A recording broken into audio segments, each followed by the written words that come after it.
भारत को लेकर पूरा विश्व एक विश्वास से भरा हुआ है। फ्रेंड्स, भारत आज एक अलग ही सक्सेस स्टोरी लिख रहा है। भारत में हमने रिफॉर्म्स का असर अपनी इकोनॉमी की परफॉर्मेंस में देखा है। यहां तक कि भारत ने कई बार प्रिडिक्शन से भी और अपने पीयर से भी बेटर परफॉर्म किया है। जैसे पिछले 10 सालों में ग्लोबल इकोनॉमी 35% बढ़ी है, लेकिन इन्हीं 10 सालों में हमारी इकोनॉमी करीब करीब 90% बढ़ी है।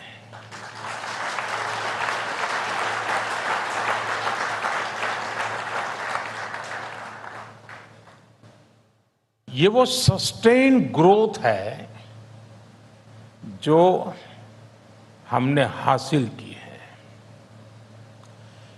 ये वो सस्टेन ग्रोथ है जिसका हम वादा करते हैं, और ये वो सस्टेन ग्रोथ है जो आगे भी जारी रहेगा।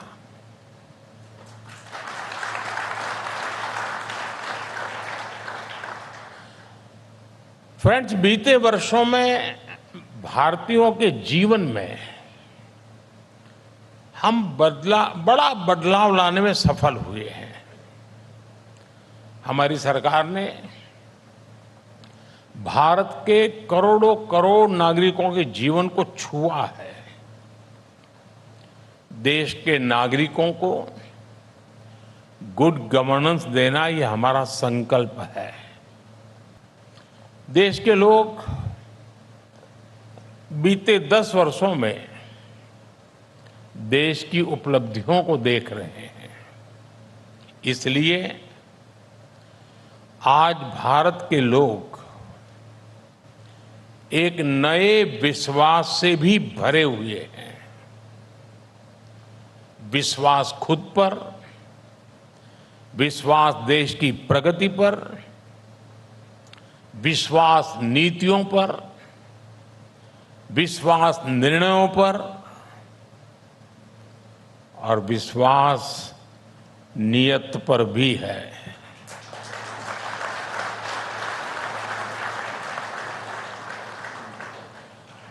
आप दुनिया के दूसरे देशों की स्थितियां देखिए। इस साल दुनिया के कई बड़े देशों में वोटिंग हुई है, इलेक्शन हुए हैं। ज्यादातर जगहों पर लोगों ने चेंज के लिए वोट किए हैं। कई देशों में सरकारों को मुश्किलें आई हैं, लेकिन भारत के नागरिकों ने इस ट्रेंड को एकदम उल्टा जनादेश दिया।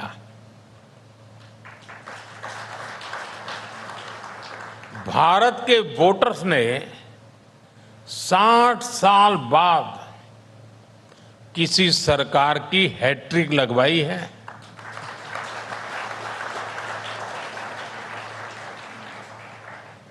भारत के एस्पिरेशनल यूथ ने और भारत की महिलाओं ने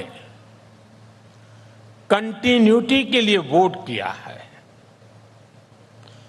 पॉलिटिकल स्टेबिलिटी और इकोनॉमिक ग्रोथ के लिए वोट किया है, और इसके लिए मैं देश के लोगों का जितना आभार प्रकट करूं वो कम ही है। साथियों, बीते एक दशक में 25 करोड़ लोग गरीबी से बाहर आए हैं।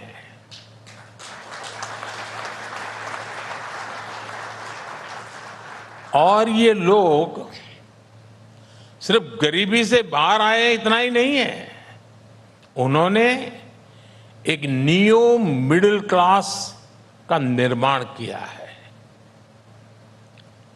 ये स्पीड और स्केल हिस्टोरिक है। दुनिया की किसी भी डेमोक्रेटिक सोसाइटी में ऐसा पहले कभी नहीं हुआ। ये भारत में इसलिए हुआ क्योंकि हमने गरीबों के प्रति गवर्नमेंट की अप्रोच बदली। गरीबों में भी एस्पिरेशंस तो थी ही,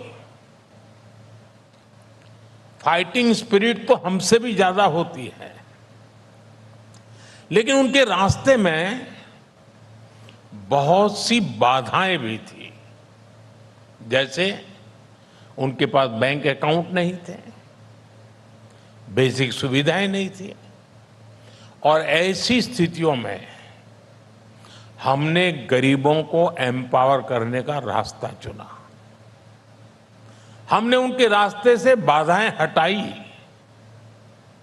और हम कंधे से कंधा मिलाकर के उनके साथ खड़े हुए। और देखिए कितना कुछ बदल गया। जिन लोगों के पास दशकों तक बैंक अकाउंट नहीं थे, वो आज अपने अकाउंट से डिजिटल ट्रांजैक्शन कर रहे हैं।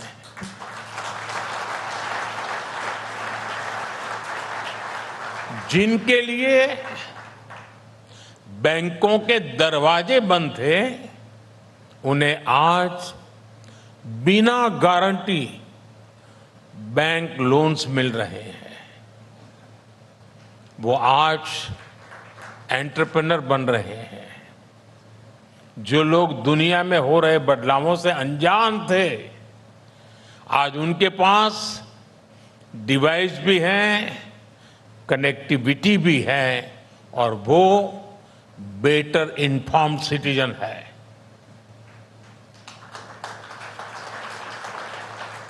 जो गरीबी के संघर्ष से बाहर निकल रहे हैं, उनके भीतर तरक्की की भूख है। वो अपने बच्चों को एक सुनहरा भविष्य देना चाहते हैं। उनकी एस्पिरेशंस नए इंफ्रास्ट्रक्चर का निर्माण कर रही है। उनकी क्रिएटिविटी इनोवेशन का रास्ता बना रही है। उनकी स्किल से इंडस्ट्री का रुख बन रहा है, और उनकी नीड से मार्केट की दिशा बन रही है। उनकी इनकम ग्रोथ मार्केट में डिमांड को बढ़ावा दे रही है। भारत का ये न्यू मिडिल क्लास देश की प्रगति की सबसे बड़ी शक्ति साबित हो रहा है। साथियों, जब चुनाव के नतीजे आए थे तो मैंने कहा था कि थर्ड टर्म में हमारी सरकार 3 गुना तेजी से काम करेगी। मैं आपको विश्वास दिलाता हूं, इरादे अब और मजबूत है।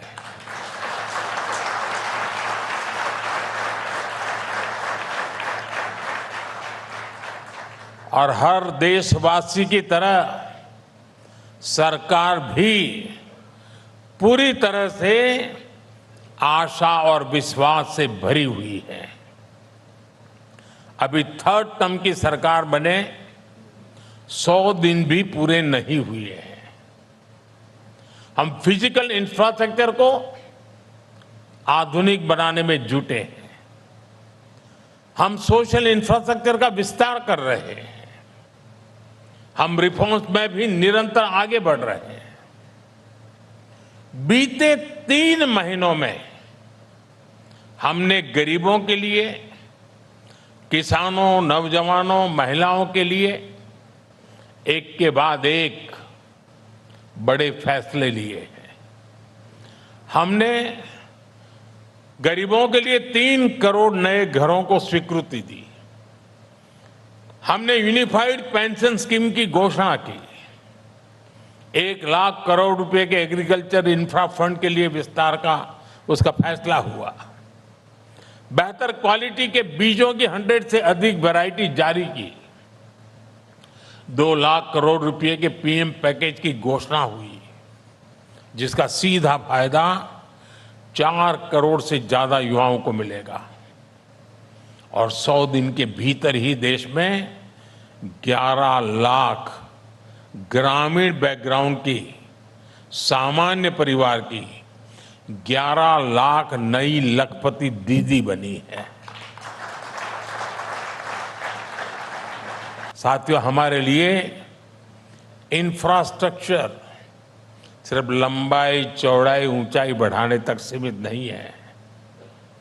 हमारे लिए ये भारत के नागरिकों की सुविधा का, ईज ऑफ लिविंग का माध्यम है। रेल के डिब्बे तो पहले भी बनते थे, लेकिन हम वंदे भारत जैसी आधुनिक ट्रेनों को लेकर के आए, जिसमें स्पीड और कंफर्ट दोनों है। आज ही मैंने सुबह 3 नई वंदे भारत ट्रेनों को हरी झंडी दिखाई है। रोड भी तो देश में पहली बार बनते थे, पहले भी बनते थे, लेकिन हम भारत में आधुनिक एक्सप्रेसवे का जाल बिछा रहे हैं। एयरपोर्ट भी हमारे यहां पहले से थे, लेकिन हम भारत के टियर 2, टियर 3 सिटीज को एयर कनेक्टिविटी से जोड़ रहे हैं। हम पीएम गति शक्ति नेशनल मास्टर प्लान लेकर आए हैं। लक्ष्य यही है कि देश की सरकारें अलग अलग डिपार्टमेंट साइलोस में काम करने के कल्चर से बाहर आए। इन सारे प्रयासों से बहुत बड़ी संख्या में एम्प्लॉयमेंट जनरेट हो रहा है। इसका बहुत बड़ा फायदा हमारी इकोनॉमी को हो रहा है, हमारी इंडस्ट्री को हो रहा है। साथियों, आज भारत की एक और बड़ी एम्बिशन है। ये एम्बिशन देश को ग्लोबल फूड बास्केट बनाने की है। दुनिया के हर डाइनिंग टेबल पर कोई न कोई made in India food product हो, ये देश का संकल्प है।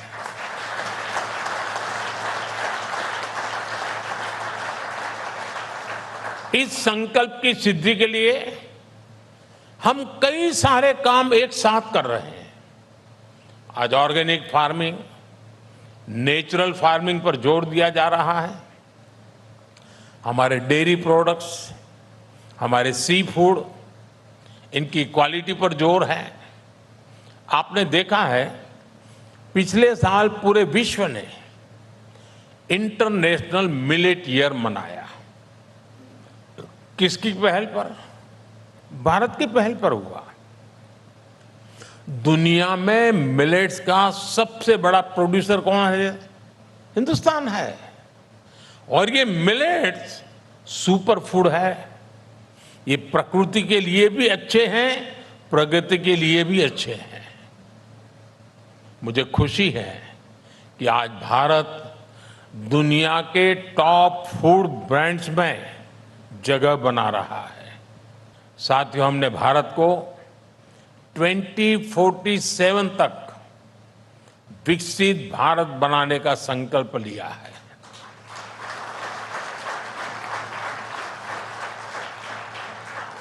हम जानते हैं, आप भी देश की इस यात्रा में बढ़ चढ़ करके हिस्सा लेना चाहते हैं। हम चाहते हैं भारत में ज्यादा से ज्यादा कंपनियां ग्लोबल ब्रांड बने। हम चाहते हैं भारत दुनिया के हर सेक्टर में लीडर बने। हमारा वादा है, हम फैसिलिटेट करेंगे। आप वादा करिए, आप इनोवेट करेंगे।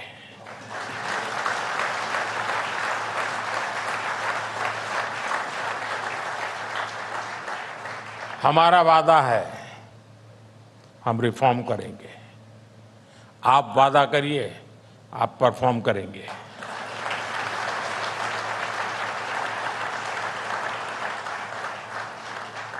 हमारा वादा है, हम स्टेबल पॉलिसी रिजिम देंगे। आप वादा करिए, आप पॉजिटिव डिसरप्शन करेंगे। हमारा वादा है, हम हाई ग्रोथ पर ध्यान देंगे। आप वादा करिए, आप हाई क्वालिटी पर ध्यान देंगे।